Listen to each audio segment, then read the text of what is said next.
근데 지금이야 이제 업무를 도와주는 로봇이 있는 정도인 것 같은데 나중에는 정말 사무실로 출근하는 그런 로봇도 진짜 생기겠네요. 그렇겠죠. 아무래도. 근데 이런 것도 생각해 볼 수 있어요. 그 로봇이 굳이 교통수단을 나랑 같이 타고 가야 되느냐. 그냥 거기 사무실에 있으면 되네. 네, 저같이 로봇 파는 사람 입장에서는 2대 사세요. 라고 하는 거죠. 하나 집에다 두고 하나 회사에다 두고 어차피 이 통신해서 로봇끼리 통신해서 서로 데이터 주고받으면 똑같은 놈이니까. 그치. 싫은데 그건 또. 더 싫어요? 같이 뭐하러 이동해요? 아니 분명히 이 아이만의 흠집이 있을 거라고요. 아, 다르다. 얘가 사무실에 넘어졌어. 그래서 얘가 이렇게 찌그러졌어. 얘랑 집에 있는 멀쩡한 애랑 그러니까 같은 정을 줄 수 없다는 거지. 다친 애한테 더 내가 케어를 쓴다라는 거지. 근데 그런 감정적인 교류도 할 수 있을까? 그러니까 동료애가 생긴다거나 뭐 질투를 느낀다거나 그런 감정은 어떻게 될까요? 그거 핵심입니다. 그런 감정을 어떻게 교류하느냐가 로봇에게 있어서는 가장 핵심 기술이 될 거라고 보고 있어요. 얼마나 잘 움직이느냐 이거는 그냥 기본이고 나랑 얼마나 더 공감을 느낄 수 있는 로봇이냐 이게 차이점이 될 거라고 보고 있고 그게 경쟁력이 될 거라고 보고 있습니다. 사람이 로봇에 대해서 어떤 감정을 느낄 수 있느냐도 되게 중요하거든요. 네. 근데 사람도 로봇이랑 같이 일하다 보면 마치 동료를 대하는 것 같은 느낌을 가질 수도 있다고 생각합니다. 네. 왜 그러냐면 누군가와 같이 있으면서 사회적인 관계를 구성하면서 가장 필요했던 능력이 공감이거든요. 네. 근데 인간은 공감의 범위를 계속 확장해 왔습니다. 처음에는 인간 단위에서만 공감의 범위가 확장됐는데 그 다음으로 동물에게 확장이 됩니다. 그래서 예전에 애완동물이라고 그랬잖아요. 지금은 반려동물이라고. 그렇죠. 그래서 예전에는 길거리에 똥개 발로 찬다고 신고당하는 일 없었어요. 아, 옛날에는 그랬죠. 근데 요즘은 동물 학대한다고 난리 나죠. 난리 나죠. 난리야. 그러면 그렇게 공감의 범위를 확장한 인간이 어디까지 확장할 거냐? 이미 저는 휴머노이드까지 확장하고 있다고 보거든요. 실제로 그 영상 올라온 거 보면 누군가가 발로 차고 학대를 했어요. 그랬더니 댓글이 난리가 났습니다. 미친 거 아니냐고, 왜 저러냐고.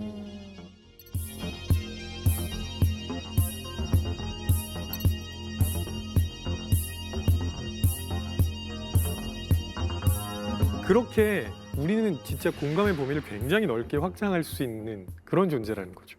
그런데 로봇이 인간과 같은 감정을 갖고 있지는 않습니다. 제가 그거는 만드는 사람으로서 그렇죠. 확실하게 말할 수 그 있습니다. 잘 만든다고 해도 생기진 않죠, 그런 감정이.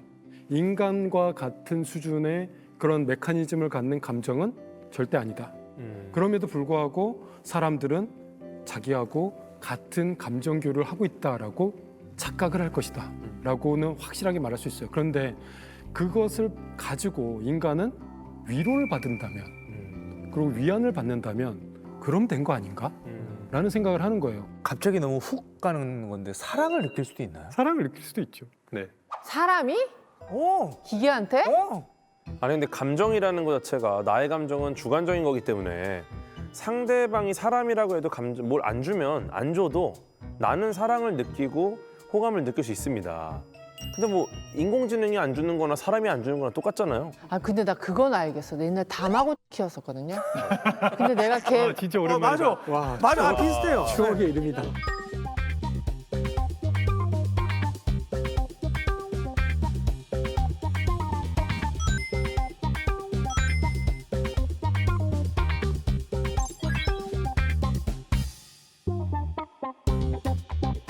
깜빡하고 하루 밥 안 준 날 마음 찢어졌어. 죽었어? 나 진짜 엉엉 울었어. 죽어요, 죽어. 다마고치 때문에 너무 마음 찢어졌어. 그러니까 제가 얼마 전에 영상을 하나 봤는데요. 이게 시카고에서 열린 박람회 영상인데 그 이족 보행 로봇이 있어요. 이 친구는 그냥 짐만 이렇게 들어서 옮기는 아, 디짓 말하는 네네네. 거죠? 정말 사람처럼 물건을 옮겨요.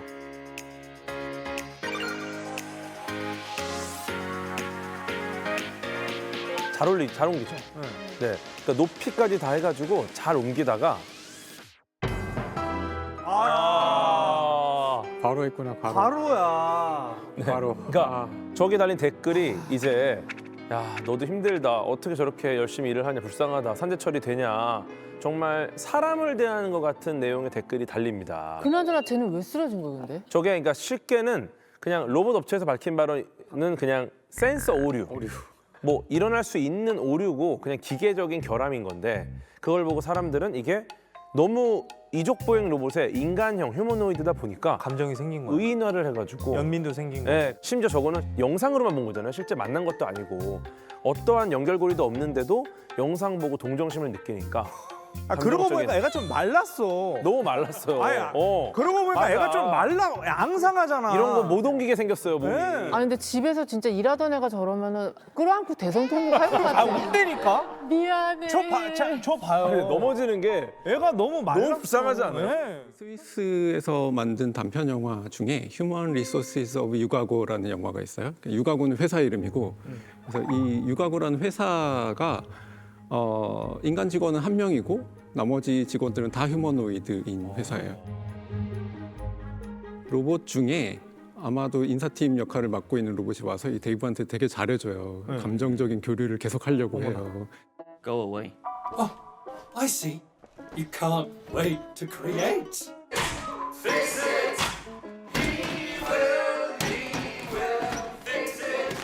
이 데이브는 너무 짜증나는 거예요. 네가 로봇인데 왜 나한테 감정적인 교류를 하자는 거냐. 계속 짜증을 내면서 뭐 그 교류를 거부하고 있다가 로봇이 어느 날 갑자기 버럭 화를 내요. Hey, what are you doing? Are you broken? I'm different. We really try to include you, Dave, to give you a purpose, so you don't feel like the human quota you are. 이 데이브가 깜짝 놀란 거죠. 그 전까지는 내가 인간이니까 감정은 내가 훨씬 낫다고 생각했는데 갑자기 경각심을 느끼면서 내가 내 역할을 안 하면 여기서 잘리는구나 라고 생각하면서 그 감정 교류에 마지못해 응하면서 나 이런 것도 할 수 있어 라고 하면서 그 로봇들이랑 억지로 잘 지내는 그런 모습들을 그리고 있어요. 궁금한 게 다 로봇으로 하지 왜 인간 한 명만 남겨놨던 거예요? 그러게, 한 명은. 그러니까 인간 할당제라는 개념이에요. 할당제가 뭔가? 그러니까 전부 다 로봇 직원으로 쓰면 뭔가 지금 허가가 안 저 나오는. 같은 사람이 반대를 하게 될 거니까 그게 아니라 인간들을 남겨놨다. 인간들이 있는 회사다. 그러니까 뭐 예를 들어 할당제. 정부에서 네. 뭐 휴머노이드 몇 대 쓸 거면 네. 인간 관리자도 비례해서 몇 명. 야, 이걸 줘야 되나 기뻐야 되나 이 배려에 감사해야 되나요? 할당을 해주시면 어떻게 그 인간 할당제가 이게 가당키는 얘기입니까? 결국은 불안감이에요. 근데 불안감의 원인이 두 가지예요. 하나는 로봇한테 다 맡겨놓고 괜찮을까에 대한 불안. 그다음에 또 다른 불안은 뭐냐면 그러다가 인간이 완전히 사라지지 않을까에 대한 불안. 이 두 가지 불안감 때문에 인간 할당제라는 걸 사용해야 하지 않을까 싶은 거예요. 근데 그러면 제가 할당된 인간이라고 한번 생각을 해봤어요. 그렇죠. 자괴감이 들 것 같은 거예요. 나 여기서 뭐 하고 있지? 그러니까. 그러니까 그 사람한테도 되게 힘든 일이지 않을까. 이게 과연 바람직한 제도인가 싶습니다. 근데 그거를 할당제라고 하니까 굉장히 거부감이 드는데 그런데 있을 수밖에 없는 상황이 벌어질 거라고 저는 생각을 해요. 그리고 그 할당제라고 불리우는 그거에 만족하는 사람도 분명히 있을 거라고 생각을 합니다. 그리고 더 중요한 거는 과연 인간들이 할 일이 그렇게 없을 것이냐. 아닐 것 같아요. 아니 없을 것 같아요. 저는 반대입니다. 그런 제도는 있어야 된다고 있어야 생각도 합니다. 되는 건가요? 예. 이미 로봇이 할 수 있는 일이 된 상황에서 단지 인간에게 직업을 주기 위해서 그 로봇들이 일하는 장소에 인간을 밀어 넣는 거는 그 자체가 폭력적인 일이 아닐까. 그러니까 아까 저희 땡슬라 그 기계 그 공장을 봤잖아요. 기계들은 정말 일사불란하게 이루고 있는데 옆에 단 한 사람이 앉아가지고 똑같은 작업을 그게 손으로 하고 있다면은 그건 정말 그 우리가 보통 인간의 일의 가치가 무엇인가 생각할 때 별로 큰 가치가 있는 일은 아닌데 생존을 위해서 하는 거잖아요. 그러니까 기계가 정말 우리의 일을 많이 도와줄 수 있는 상황이 돼서 거의 뭐 대체할 수 있을 만큼 되면은 그 일은 미련 없이 기계한테 다 주고 우리가 인류가 그래왔듯이 지금 우리가 가진 직업 가운데 누구도 200년 전에 직업 가진 사람 없어요. 200년 전에 우리나라의 95%가 농민이었는데 농민이 한 명도 없잖아요. 그러니까 새로운 직업이 만들어져요, 당연히. 그러니까 그걸 인간이 해야 되는데 유일한 걱정은 아까 말씀하신 딜레이. 당장 직업을 잃고 새로운 직업에 적응할 때까지 그걸 이제 그 이런 할당제보다는 저는 오히려 복지라든가 뭐 보편 소득이나 이런 다른 방식으로 인간의 존엄을 유지시켜주는 방식으로 이걸 해야지 할당제는 답이 아닐 것 같은데. 너무 단순하게 상황을 보고 있는 거 아닌가라는 그렇죠. 생각이 듭니다. 이건 아마 SF적 상상력이라 뭔가 다른 말을 하고 싶어서 한 것 같지. SF에서 예, 그런 예. 방식으로 문제를 제기하는 그렇죠. 그런 것 거니까. 같지. 좋은 방법은 아닌 것 네. 같다고 생각해요. 근데 아까 일자리 얘기할 때 한참 제가 좀 잠깐 이렇게 들었던 생각이 그것도 인구가 많고 그럴 때 사람이 또 할 수 있는 일을 찾을 수 있겠지만 우리나라처럼 이렇게 인구가 계속 심각하게 감소하는 나라에서는 그냥 정말 로봇한테 일자리만 뺏기고 사람이 할 수 있는 일이 이렇게 많지 않을 것 같다는 생각이 들거든요. 그 인구 감소 때문에 로봇을 개발하는 동력을 얻고 있는 거예요. 지금 이렇게 급격하게 생산 가능성 인구가 뚝뚝뚝뚝 떨어질 텐데 고령화가 이렇게 빠르게 진행될 텐데 그러면은 누가 일해? 인 상황이거든요. 그래서 로봇 분야 중에 어디가 그러면 가장 우리에게 쓸모가 있고 우리 삶에 이득이 되느냐라고 보면 저는 구인 광고를 봐라라고 얘기를 해요. 구인 광고를 봤을 때 아무리 공고를 내도 사람이 안 오는 곳 거기에 로봇이 들어가야 된다. 이렇게 보고 있거든요. 그 중에 하나가 농어촌이에요. 네네네. 그래서 로봇을 가지고 농어촌에 가서 일을 시켜야 돼요. 그래서 여러 가지 로봇들이 개발돼 갖고 이제 투입이 되고 있습니다. 그런데 활발하지가 않아요. 저 근데 농어촌에서 진짜 필요한 게 뭐냐면요. 지금 7, 8월에 너무 뜨거워요. 그래서 다 녹아요. 이 농작물이 농작물들이 다 녹아요. 못 자라요. 그래서 그 여파가 9월, 10월에 대란으로 오는 거예요. 배추 대란으로. 그래서 그 뜨거운 햇빛을 좀 가려줄 정말 투명 천막 같은 커다란 천막, AI 천막? AI 천막 아니면 뭐 로봇 천막 아니면 뭐 무슨 천막이야? 아이스 천막이야? 그냥 천막 같은데요? 그냥 천막은 그냥 천막을 팔아요. 치시면 될 것 같은데. 사장님 천막. 예. 예전에 세탁소의 이름이 컴퓨터 세탁이었거든요. 세탁이랑 맞아요. 컴퓨터랑 아무 상관없는데 그냥 컴퓨터 세탁이라 그래요.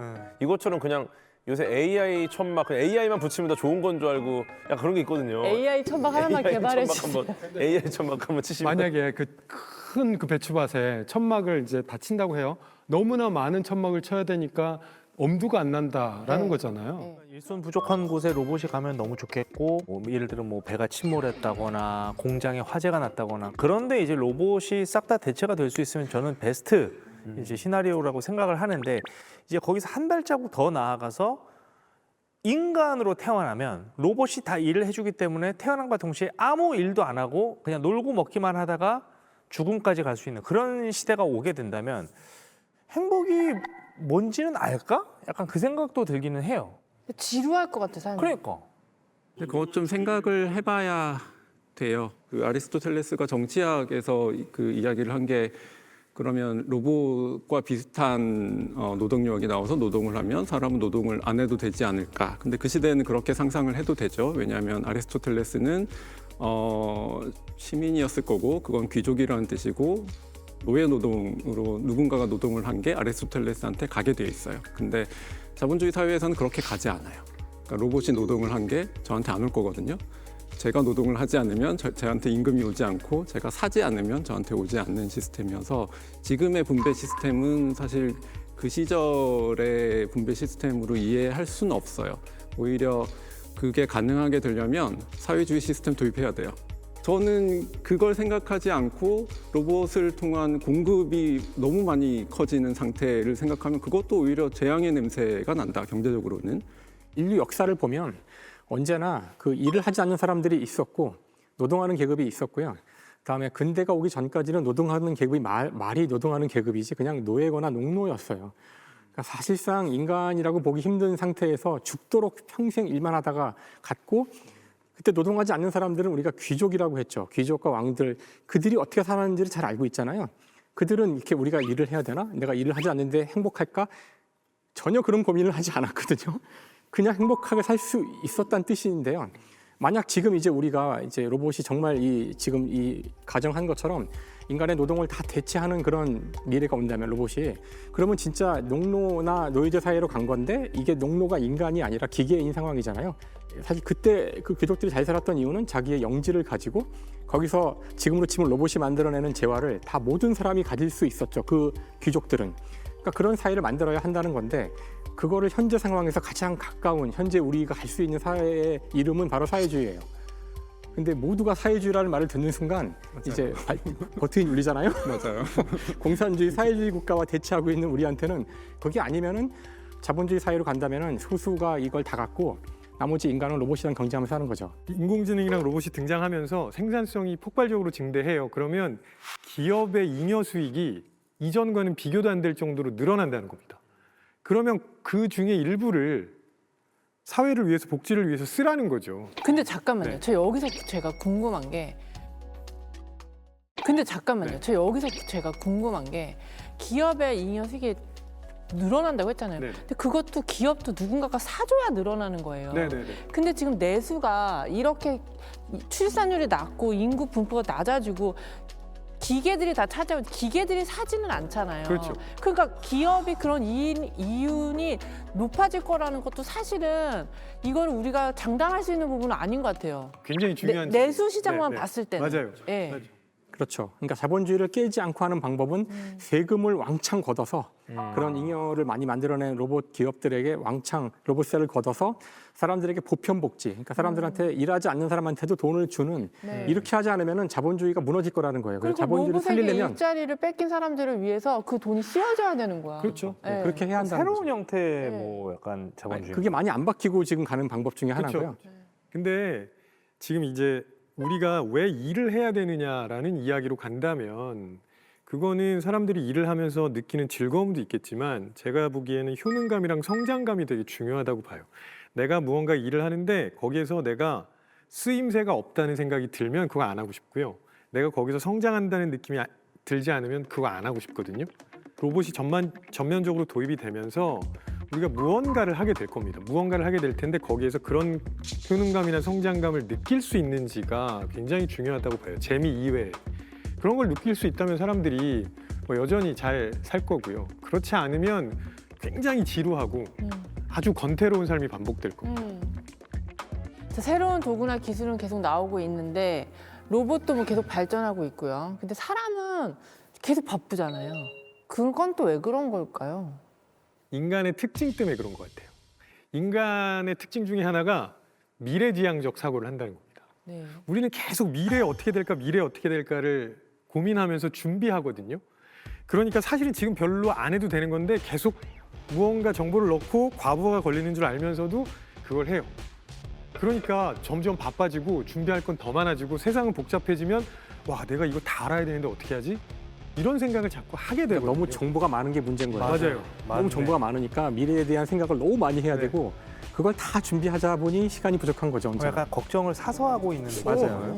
아는 게 없으면 사실 걱정도 안 하게 되고 바쁘지도 않은데 해야 할 일은 많지 않거든요. 의외로. 그 살아가는 한국 게. 사람들 더 심해요. 한국 사람들은 그 호프스테드라고 그 세계 각국의 사람들의 특징이나 성향 같은 걸 조사하거든요. 네덜란드 심리학자가 만든 건데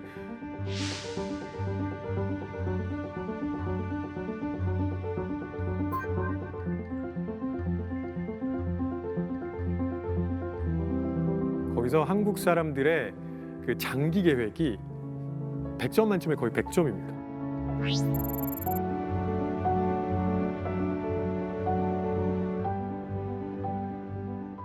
그러니까 우리는 너무 긴 미래를 고민하는 거예요. 애가 태어나면 대학 보낼 맞아요. 걱정부터 하잖아요. 그러니까 태어나자마자 얘를 대학까지가 어떻게 아니고 하면 애가 애를 낳을 때까지 고민을 합니다. 그렇죠. 집을 이 정도. 어떻게 해야 되는지를 벌써 초등학교 때부터 고민하잖아 우리가. 예전에 누가 블로그인가 그걸 해놨는데 10대에 겪어야 될 거, 20대에 준비해야 될 거, 30대에 경험해야 될 바빠요. 100살까지 결국은 다 준비를 하고 살아야 되더라고요. 특히 우리나라 사람들이 그쪽으로 더 예민한 것 같아요. 그러니까요. 내일 고민은 좀 내일 했으면 좋겠는데.